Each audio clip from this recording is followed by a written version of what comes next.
Mission ज्ञान से मैं अनिल अग्रवाल आपका स्वागत करता हूं राजस्थान सरकार और वेदांता के CSR ई लर्निंग इनिशिएटिव में। मेरे प्यारे बच्चों, मैं आपको पढ़ा नए साझेदार का प्रवेश क्लास 12th, जिसका आज 5वां पाठ हम देख रहे हैं। इससे पहले 4 पाठ मैं आपको दिखा चुका हूं, उनको आपने देखा होगा, समझा होगा, और आपको कोई भी समस्या है तो आप उन्हें रिपीट करते हुए देखते जाएं और आपकी हर प्रॉब्लम सॉल्व हो जाएगी। चलिए, नए साझेदार के प्रवेश में आज का हमारा जो टॉपिक है वो टॉपिक है संपत्तियों का पुनः मूल्यांकन और दायित्व का पुनः निर्धारण। जब नया साझेदार हमारे फर्म में प्रवेश करता है तो नए साझेदार के फर्म में प्रवेश करने पर हम हमारे जो संपत्तियां, जो दायित्व है, उनका दोबारा से पुनः निर्धारण करते हैं। तो संपत्तियों दायित्व का पुनः मूल्यांकन करने के लिए हमें एक अकाउंट बनाते हैं। उस अकाउंट का नाम है रिवैल्यूएशन अकाउंट। हम रिवैल्यूएशन अकाउंट है और रिवैल्यूएशन अकाउंट तैयार करते हैं। ये हमारा एक महत्वपूर्ण अकाउंट है। अब इसके डेबिट साइड में क्या क्या आता है? Decrease in value of assets. Decrease का मतलब होता है कमी, यानी आपकी एसेट्स में किसी भी प्रकार की कमी हो रही है तो डेबिट में आएगा। Increase in the value of liabilities and provision. आपके लायबिलिटीज और प्रोविजन में किसी भी प्रकार की वृद्धि होती है तो डेबिट में आएगा।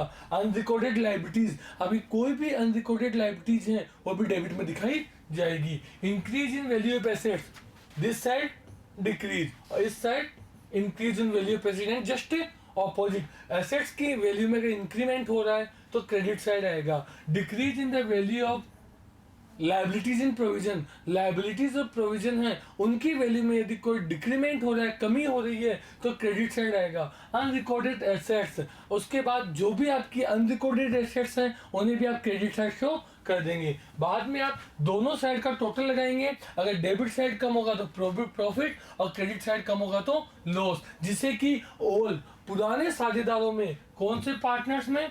ओल्ड पार्टनर्स में OPSR यानी पुराने अनुपात में बांटा जाएगा। चाहे प्रॉफिट हो, प्रॉफिट भी ओल्ड रेशो में, ओल्ड पार्टनर्स में बांटा जाएगा। तो ये अकाउंट हमारे लिए इंपॉर्टेंट है। हम रिवैल्यूएशन अकाउंट तैयार करके संपत्ति दायित्व का पुनः मूल्यांकन करते हैं। चलिए, अगले टॉपिक के चलने से पहले कुछ नोट हमारे पास है। एसेट्स के बारे में एक बात लिखी हुई है कि एसेट्स अगर अंडर वैल्यूड बाय लिखा हुआ है, क्वेश्चन में आपको लिखा है अंडर वैल्यूड बाय और वहां पर एक प्रतिशत आपको दिया हुआ है, तो आपको क्या करना होगा? जो प्रतिशत कम है उससे मूल्यांकित है तो आप इस फॉर्मूले को लगाएंगे। जो वैल्यू आपको दी हुई है multiply rate upon 100 minus rate. इसी प्रकार एसेट ओवर वैल्यूड अगर आपको लिखा हुआ है तो जितने से अधिक मूल्यांकित है तो आप क्या करेंगे? जो वैल्यू आपको दी हुई है वो लिखेंगे, रेट और 100 प्लस रेट, यानी कम मूल्यांकित होने पर तो आप उसे क्या कर देंगे? माइनस कर देंगे, और अधिक मूल्यांकित होने पर आप उसे प्लस कर देंगे। अब हम एक नए टॉपिक की ओर चलते हैं। टॉपिक का नाम है आय वित्तीय लाभ, संचय, आय वित्तीय हानियां व कृत्रिम संपत्तियां। इनका बंटवारा पुराने साझेदारों में उनके पुराने लाभ विभाजन अनुपात में किया जाता है। जो भी आपके आय वित्तीय लाभ है, आय वित्तीय लाभ और हानियों को पुराने साझेदारों में ही पुराने अनुपात में बांटा जाता है, क्योंकि उनका उस पर अधिकार होता है। आय वित्तीय लाभ संचय कोषों को बांटने के लिए हम जो जनरल प्रविष्टि करेंगे, कौन कौन से अविच्छिन्न लाभ होते हैं? Profit and loss account, reserve fund, workman composition reserve और इन्वेस्टमेंट फ्लक्चुएशन रिजर्व। ये चारों हमारे कौन से रिजर्व हैं? अविच्छिन्न लाभ और संचय। इन्हें बांटना किस में बांटेंगे? ओल्ड पार्टनर्स में। किस में बांटेंगे? ओल्ड पार्टनर्स में। तो इनकी जो बुक वैल्यू होगी, ध्यान रखना, वर्कमैन कंपोजिशन और इन्वेस्टमेंट रिजर्व, इनमें एक्सेस अमाउंट को जो है उसे बांटा जाएगा। ओल्ड पार्टनर्स में old ratio OPSR old ratio में बांटा जाएगा। इसी प्रकार अविच्छिन्न हानियां कौन कौन सी हैं? PNL का DR बैलेंस और डेफर्ड रेवेन्यू एक्सपेंडिचर। ये दो हमारी अविच्छिन्न हानियां हैं, इनको भी हम बांट देंगे। Old partners capital account DR to PNL का DR। PNL का अगर क्रेडिट बैलेंस है तो वो हमारे लिए अविच्छिन्न लाभ होगा, जबकि PNL का अगर DR बैलेंस है तो हमारे लिए आय वितरित हानि होगी। तो इस प्रकार से हम इन्हें सोल्व करेंगे। एक महत्वपूर्ण बिंदु आपकी यह है, कई बार स्टूडेंट इसे डिस्ट्रीब्यूट कर देते हैं। एम्प्लॉय प्रोविडेंट फंड कर्मचारी भविष्य निधि फर्म का दायित्व होता है, उसका साझेदारों में बंटवारा नहीं होता। कई बार विद्यार्थी गलती कर देते हैं और एम्प्लॉय प्रोविडेंट फंड को भी वो बांट देते हैं। और डेफर्ड रेवेन्यू एक्सपेंडिचर कौन से होते हैं, उसका हमारे पास एक एग्जाम्पल दिया हुआ है, विज्ञापन यानी एडवर्टाइजमेंट एक्सपेंसेस को हम डेफर्ड रेवेन्यू एक्सपेंडिचर मानते हैं, जो कि हमारे लिए एक प्रकार की आय वितरित हानि है। अब कभी कभी हमारे जो साझेदार हैं वो निर्णय लेते हैं कि संपत्ति एवं दायित्व के मूल्य में बदलाव नहीं किया जाए। संपत्ति एवं दायित्व के मूल्य में बदलाव ना करें, इसलिए वो रेवल्यूएशन की जगह एक अकाउंट बनाते हैं और वो बनाते हैं स्मरणार्थ पुनः मूल्यांकन खाता, memorandum revaluation account.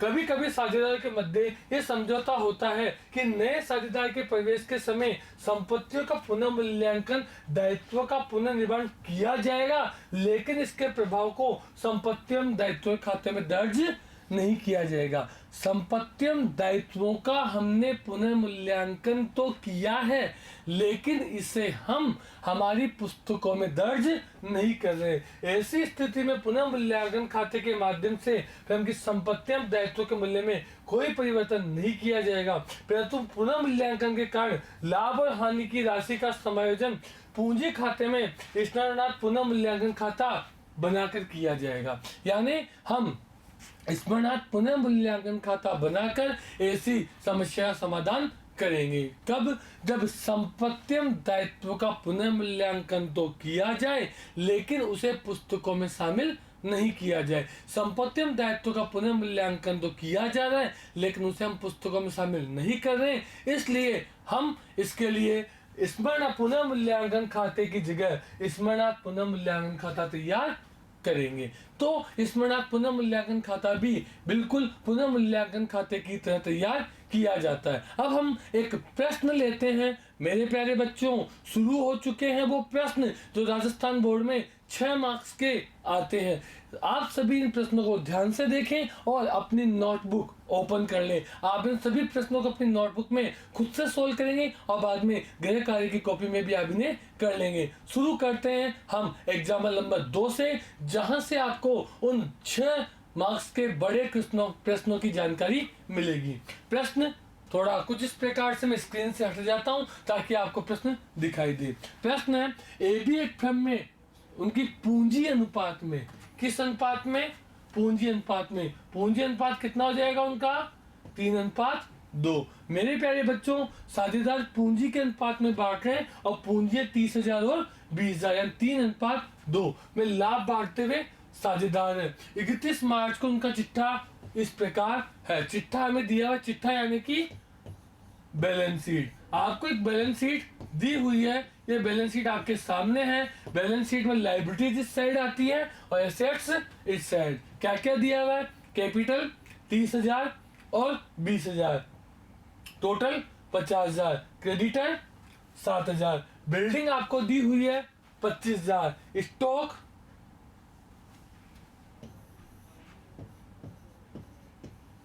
12,500, debtor 7,000, profit and loss 2,500 और बैलेंस 10,000। टोटल आपको ये बैलेंस शीट आपको दी गई है। इसके अलावा कुछ सूचनाएं और है।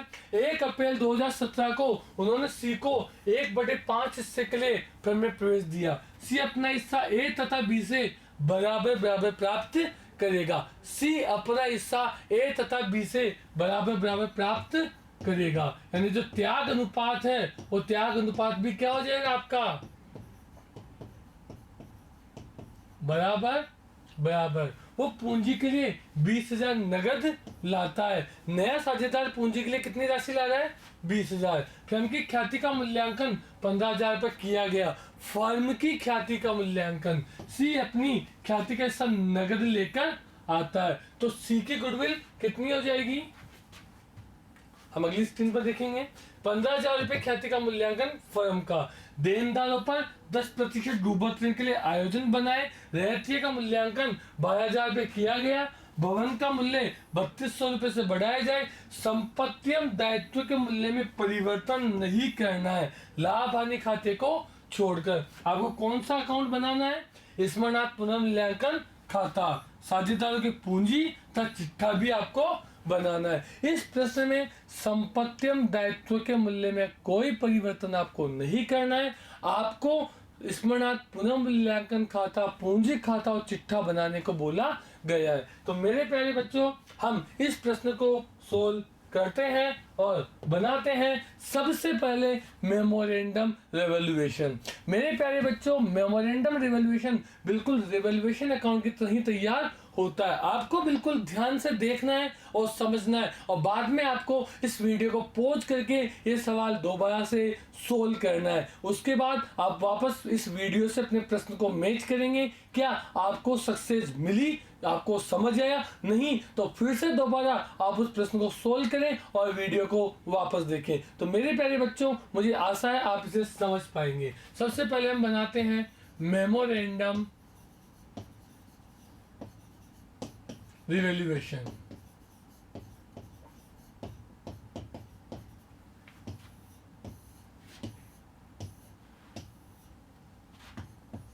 पार्टिकुलर और अमाउंट, पार्टिकुलर और अमाउंट। आप लोगों ने पहले ही देख लिया है कि क्या क्या इस खाते में आता है। शुरू करते हैं प्रश्न को। ए अपना हिस्सा ए था बी से प्राप्त करेगा, नहीं आएगा। पूंजी के लिए 20,000 नगद लाता है, नहीं आएगा। यानी नए साझेदार द्वारा लाई जाने वाली पूंजी नहीं आती है। ख्याति का मूल्यांकन 15,000 का, सी ख्याति नगद लेकर आता है, ये भी इसमें नहीं आएगा। रिवैल्यूएशन अकाउंट में केवल संपत्ति और दायित्व में होने वाली कमी और वृद्धि को दिखाया जाता है। तो शुरू करते हैं। देनदारों पर 10% डूबत ऋण के लिए आयोजन।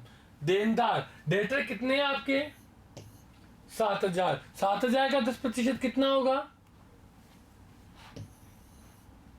700 रुपए। Very good. तो 7,000 का 10% 700 रुपए होगा। इस प्रश्न को आप देखें, बैलेंस शीट को देखें, आपको कहीं पर भी प्रोविजन फॉर डेटर दिखाई दे रहा है? नहीं दे रहा है। यानी पहले कोई भी प्रोविजन फॉर डेटर नहीं था और आपको अब बनाने के लिए कहा गया है। तो ये आपकी प्रोविजन में क्या है? वृद्धि। और प्रोविजन में जब वृद्धि होती है आप उसे कहां दिखाते हैं? डेबिट में। To provision for bad debt, PBD 700 रुपए। को डाउट है? चलिए आगे प्रश्न की ओर चलते हैं। प्रश्न में आगे लिखा हुआ है रहती का मूल्यांकन 12,000 पर किया गया। कितना मूल्यांकन करना है? 12,000। देखिए रहतिया पहले कितना था? 12,500। अब मूल्यांकन कितना हो रहा है इसका? 12,000। पहले 12,500 था, अब 12,000 है, यानी 500 रुपए की कमी। स्टॉक में यदि कोई कमी होती है, यानी संपत्ति में कोई कमी होती है, तो भी किधर दिखाई जाती है? डेबिट साइड डीआर में। क्लियर है? आगे चले। भवन का मूल्य 3200 रुपए से बढ़ाया जाए। कितने रुपए से बढ़ाया जाए? 3,200 रुपए से। तो भवन पहले कितना था? 25,000। 3,200 से और बढ़ जाएगा। संपत्ति में अगर वृद्धि होती है तो कितना आएगा? By side, by building 3,200। Clear है? चलिए आगे चलते हैं। संपत्ति में दायित्व और कोई कमी या वृद्धि हमें दी गई नहीं है। यानी यहां पर हमें सिर्फ 3 समायोजन दिए गए थे, डूबत ऋण, स्टॉक और बिल्डिंग। तीनों ही समायोजनों को हमने यहाँ दिखा दिया। अब हम टोटल लगाएंगे। टोटल लगाया तो हमने पाया कि इस साइड का टोटल आया 3,200, उस साइड का टोटल आया 1,200। यानी हमें प्रॉफिट हुआ, वो प्रॉफिट हुआ, प्रॉफिट 2,000 रुपए का। 3,200 और 7 5 1,200 माइनस किया, 2,000 का हमें प्रॉफिट हुआ। अगर ये रिवैल्यूएशन अकाउंट होता तो इस प्रॉफिट को हम यहीं पर ए और बी में किस अनुपात में, जो उनका पुराना अनुपात है 3:2 में बांट देते। लेकिन ये मेमोरेंडम रिवैल्यूएशन है, तो मेमोरेंडम रिवैल्यूएशन होने की वजह से इसे हम यहाँ डिस्ट्रीब्यूट नहीं करेंगे, हम यहाँ डिस्ट्रीब्यूट करेंगे। यहाँ लिख देंगे 3,200। इसे हम थोड़ा आगे की ओर बढ़ाएंगे। यहाँ लिखेंगे 2 ए कैपिटल, 2 बी कैपिटल।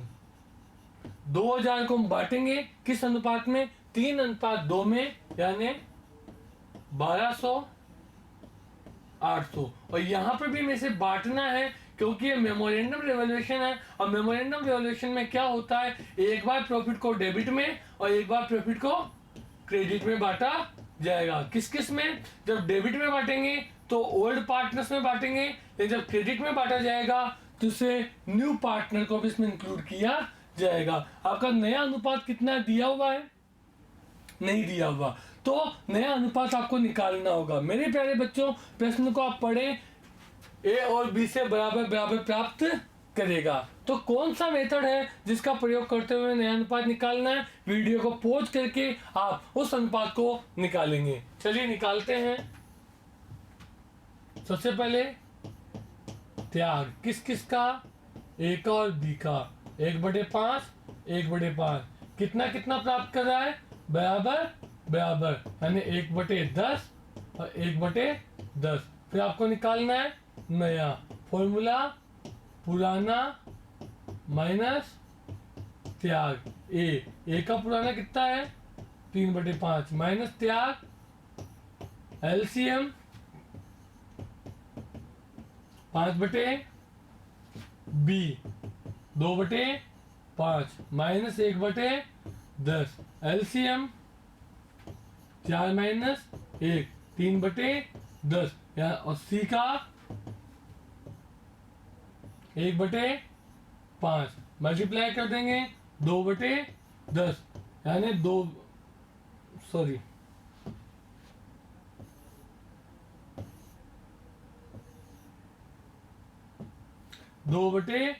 यानी 2/10, यानी 5 3 2। ये क्या हो गया इनका नया अनुपात। यानी इस 2000 रुपए को हम 5:3:2 में बांटेंगे तो हो जाएगा 1000 600 400। तो मेरे प्यारे बच्चों, आपको समझ आ गया होगा।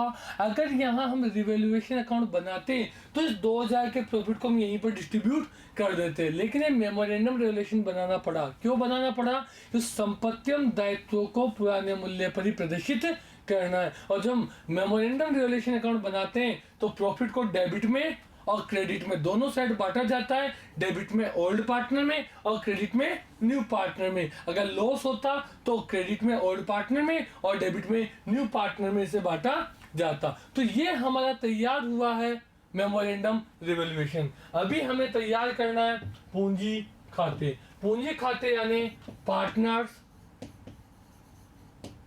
Capital account.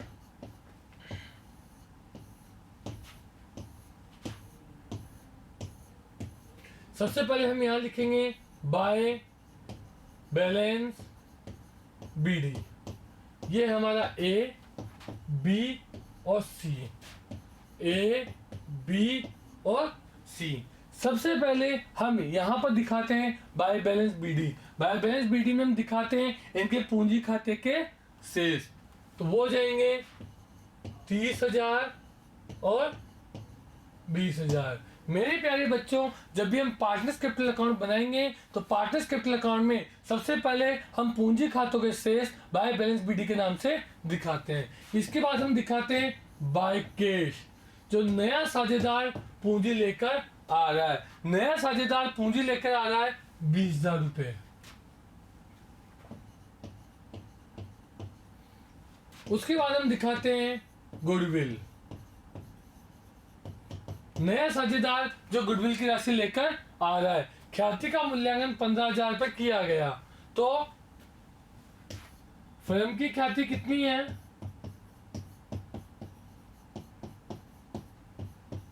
15,000। तो सी की ख्याति कितनी हो जाएगी?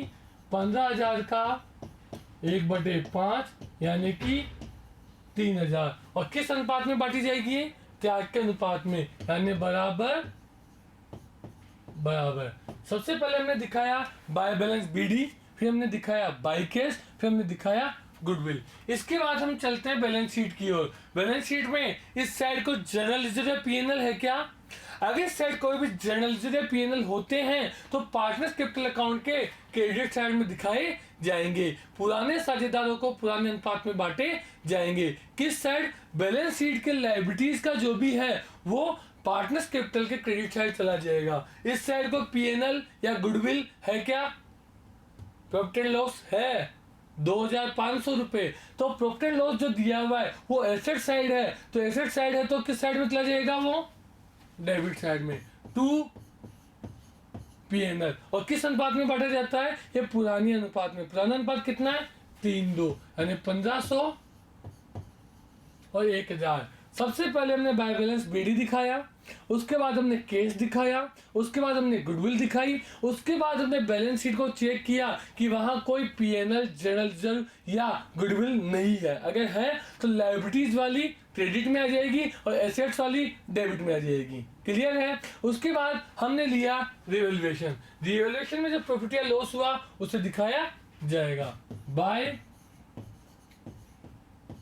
Memorandum revaluation. कितना कितना है? 1200 और 800।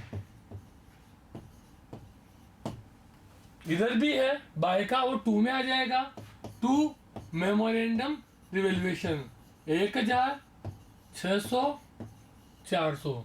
तो मेरे प्यारे बच्चों, इस प्रकार से हमने पार्टनर्स कैपिटल अकाउंट बनाया। हमने सबसे पहले मेमोरेंडम रिवैल्यूएशन तैयार किया।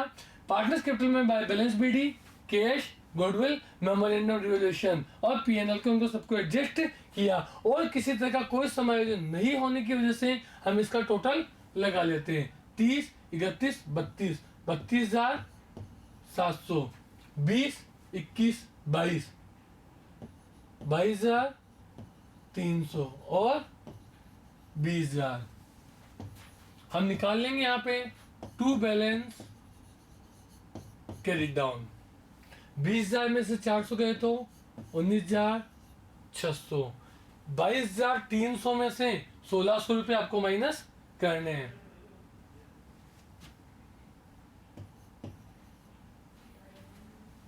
$22,300 में से 1,600 माइनस कर दें।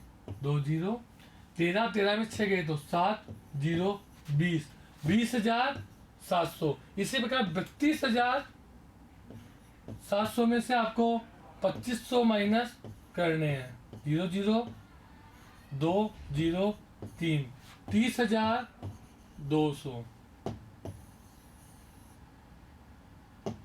टोटल लगा देंगे 32,700, 22,300, 19,600। इसके बाद आपको बनानी है बैलेंस शीट। और आप लोगों को मैं पहले ही बता दूं कि इस बैलेंस शीट में आपको किसी भी तरह का कोई बदलाव नहीं करना है। क्यों नहीं करना है? क्योंकि हमारा प्रश्न ही था कि संपत्तियम दायित्व के मूल्य में कोई परिवर्तन नहीं करना, केवल लाभ हानि खाते को छोड़कर। यानी जो लाभ हानि खाता है वो उस नई बैलेंस शीट में नहीं आएगा, बाकी की बाकी संपत्तियम दायित्व ऐसे के ऐसे रहेंगी। चलते हैं बैलेंस शीट की ओर। बैलेंस शीट में सबसे पहले कैपिटल और क्रेडिटर, तो हम यहाँ पर लिखेंगे कैपिटल। अब पार्टनर कितने हो गए? 3, जैसे तीनों की कैपिटल आ जाएगी 30,200, 20,700, 19,600। क्रेडिटर 7,000, क्रेडिटर 7,000 रुपये आ जाएगा। बिल्डिंग कोई चेंज नहीं 25,000, स्टॉक 12,500। अगर हम मेमोरेंडम रिवैल्यूएशन की जगह रिवैल्यूएशन अकाउंट बनाते तो जो भी हमने बदलाव किए उन्हें बैलेंस शीट में शामिल किया जाता। लेकिन मेमोरेंडम रिवैल्यूएशन में बैलेंस शीट में हम किसी प्रकार का कोई बदलाव शामिल नहीं करेंगे। तो बिल्डिंग 25,000, स्टॉक 12,500, डेटर कितने डेटर? डेटर है 7,000, पीएनएल आएगा नहीं। डेटर है 7,000, पीएनएल आएगा नहीं। और क्या बच गया? Cash balance. कैश बैलेंस पहले कितना था? 10,000। मैं यहाँ पे कैलकुलेट करके दिखाता हूँ। कैश बैलेंस 10,000 पहले था, वो पूंजी के रूप में लाया 20,000 और गुडविल के रूप में लाया 3000, तो कितना हो गया 33,000। बैलेंस शीट का आपको टोटल लगाना है 7 2 9 6 15 1 17 1 3 2 5 1 6 1 7। इधर भी लगाते हैं 5 2 7 7 और 10 17 3 2 5 6 1 7। आपके बैलेंस शीट का टोटल इक्वल आ रहा है। मेरे प्यारे बच्चों, अगर बैलेंस शीट का इक्वल आपका टोटल आता है, सेम आता है, तो यानी आपका पूरा प्रश्न सही है। तो संपत्ति एवं दायित्व का पुनः मूल्यांकन नहीं करना हो तो रिवैल्यूएशन की जगह आप मेमोरेंडम रिवैल्यूएशन बनाएंगे और उसके बाद आप इस तरीके से पार्टनर्स कैपिटल बैलेंस शीट तैयार करेंगे। आप चाहें तो इसका स्क्रीनशॉट ले सकते हैं। मेरे प्यारे बच्चों, ये तरीका है आपका 6 मार्क्स के क्वेश्चन को सॉल्व करने का। तो चलिए हम अगले प्रश्न की ओर चलते हैं, जो कुछ ऐसा ही प्रश्न है। रमेश और सुरेश साझेदार है जो लाभों को 5:3 में बांटते हैं। इन दोनों का जो अनुपात है 5:3 है। बैलेंस शीट आपको दी हुई है। बैलेंस शीट में कई सारी सूचनाएं आपके पास है। आगे प्रश्न को पढ़े तो मुनेश ने निम्न शर्तों पर साझेदारी में प्रवेश किया। नया लाभ अनुपात 3:3:2, यानी आपको नया लाभ हानि अनुपात ऑलरेडी दिया गया है। मुनेश के ऋण को उसकी पूंजी माना जाए। देखते हैं मुनेश का ऋण कितना था 30,000, यानी मुनेश का जो 30,000 का ऋण है उसे हम उसकी पूंजी मान लेंगे। ख्याति का मूल्यांकन 24,000 किया गया। फर्म की ख्याति है। मुनेश अपने साथ नगद लाता है 24,000 में फर्म की ख्याति, इसमें से मुनेश का हिस्सा कैलकुलेट कर लेंगे। रमेश और सुरेश ने विनियोग अपने लाभ विभाजन अनुपात में ले लिए। हमारी बैलेंस शीट में जो विनियोग है वो विनियोग किसने ले लिए, हम दोनों पार्टनर ने। किसने ले लिए देख सकते हैं आप, रमेश और सुरेश ने। रहस्य का मूल्यांकन 50,000 तक कम कर दिया जाए। संदिग्ध ऋणों का प्रावधान देनदारों पर 5% की दर से किया जाए। सुरेश 10,000 नकद लाएगा। अर्जित आय 800 रुपए है। ख्याति व्यवसाय में रखी जाएगी। जनरल प्रविष्टियां दीजिए। इस प्रश्न में मेरे प्यारे बच्चों आपको केवल जनरल प्रविष्टियां देनी है, ना आपको रिवैल्यूएशन बनाना है, ना आपको पार्टनर्स कैपिटल बनानी है, ना बैलेंस शीट बनानी है। लेकिन रिवैल्यूएशन में होने वाले प्रॉफिट या लॉस को आपको देखना है। अब प्रॉफिट एंड लॉस के लिए आपको रिवैल्यूएशन अकाउंट तो बनाना पड़ेगा। तो चलिए शुरुआत करते हैं प्रविष्टियों की।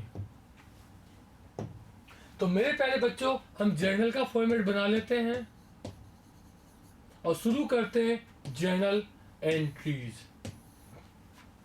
चलो प्यारे बच्चों, सबसे पहले कहा मुनेश के ऋण को उसकी पूंजी माना जाए। तो मुनेश का जो लोन था अब वो किस में बदल रहा है, कैपिटल में। तो यहां लिख देंगे मुनेश लोन अकाउंट डेबिट।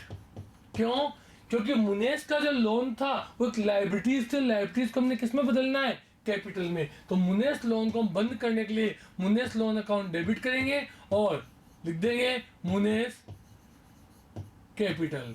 कितना लोन था उसका 30,000। तो 30,000 लोन था, उसको हमने किस में बदल दिया, कैपिटल में। तो लोन को कैपिटल में बदला तो इसकी जनरल एंट्री हमने कर दी मुनेश लोन अकाउंट दिया टू मुनेश कैपिटल। अब इसके बाद मुनेश गुडविल 24,000 उसका हिस्सा नकद लाता है। तो मुनेश की गुडविल हम निकाल लेते हैं। मुनेश गुडविल 24,000 में मुनेश का हिस्सा कितना है 3:3:2, 3 दूनी 6 2 8, यानी कि 2/8,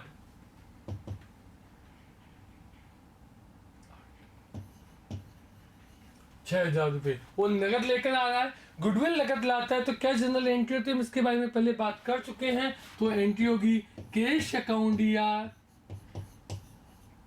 टू गुडविल। कितना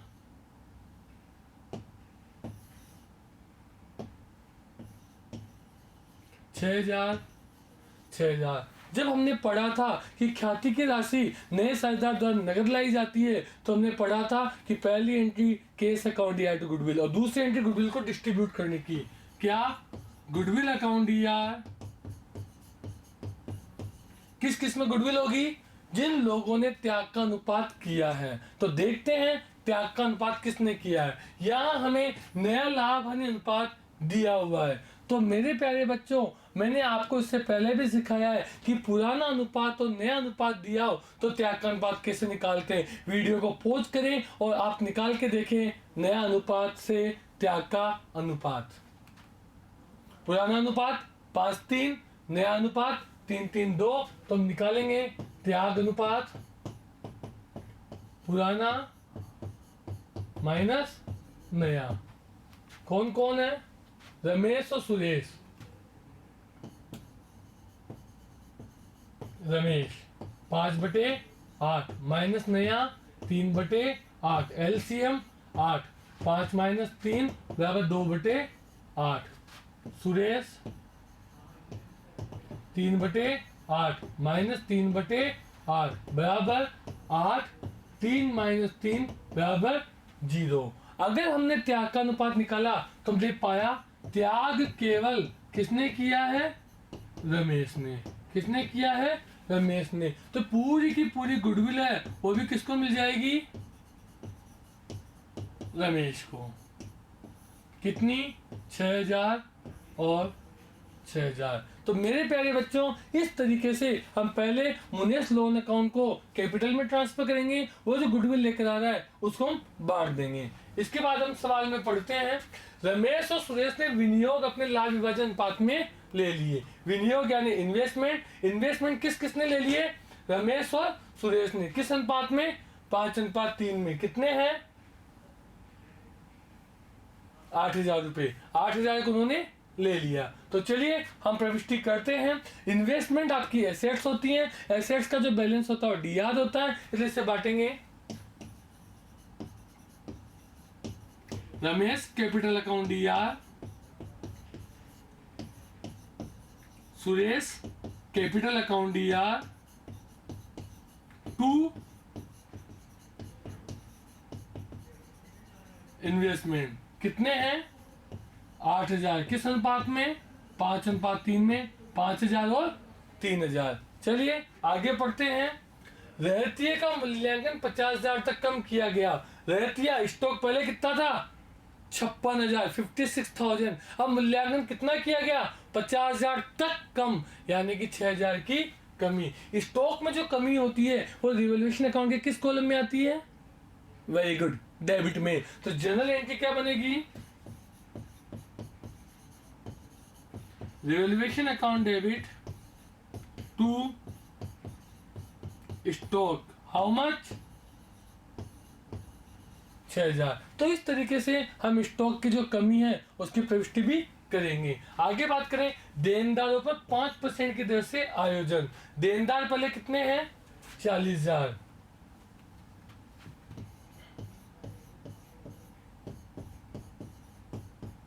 40,000 का 5% कितना होता है मेरे प्यारे बच्चों?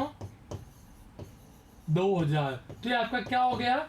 नया आयोजन। और पुराना आयोजन आपको कितना दिया हुआ है? 1600। यानी हम बात करें तो 400 रुपए की क्या हो रही है आपकी? वृद्धि। आयोजन में अगर वृद्धि होती है, आयोजन में अगर वृद्धि होती है तो क्या जर्नल होगी उसकी? Revaluation account DR to PBD. कितने रुपए? 400 रुपए। यानी आयोजन में जो वृद्धि होती है वो भी रिवैल्यूएशन के किस कॉलम में आती है? डेबिट में। चलिए आगे चलते हैं। सुरेश 10,000 नगद लाएगा। लाएगा मतलब केस आ रहा है। केस आ रहा है तो cash account DR to Suresh account 10,000 और 10,000। समझ आ रहा है? उसके बाद यानी एक एक लाइन को पढ़ते चलना, उसकी जर्नल बनाते चलना। अर्जित आय। अर्जित आय को बोलते हैं अक्रूड इनकम। और ये आपकी क्या होती है? अक्रूड इनकम एसेट्स होती है। तो आपकी जो एसेट्स है, अक्रूड इनकम पहले बैलेंस शीट में है क्या? नहीं है, यानी अनरिकॉर्डेड एसेट्स। और अनरिकॉर्डेड एसेट्स रिवैल्यूएशन में कहाँ आती है? Credit side. तो इसकी जर्नल क्या बन जाएगी? Accrued income account debit to revaluation कितना अमाउंट है? 800 रुपये। अब आप क्या करेंगे, रिवैल्यूएशन अकाउंट बना लेंगे और रिवैल्यूएशन अकाउंट बनाकर प्रॉफिट या लॉस की जानकारी प्राप्त करेंगे और उसकी अंतिम एंट्री कर देंगे, क्योंकि प्रश्न में अब और कोई सूचना नहीं है। चलिए, तो रिवैल्यूएशन अकाउंट में पर्टिकुलर अमाउंट, पार्टिकुलर और अमाउंट। सबसे पहले हमारा जो एडजस्टमेंट था, स्टॉक में कमी टू स्टॉक 6000, उसके बाद पीबीडी में वृद्धि टू पीबीडी 400, उसके बाद अक्रूड इनकम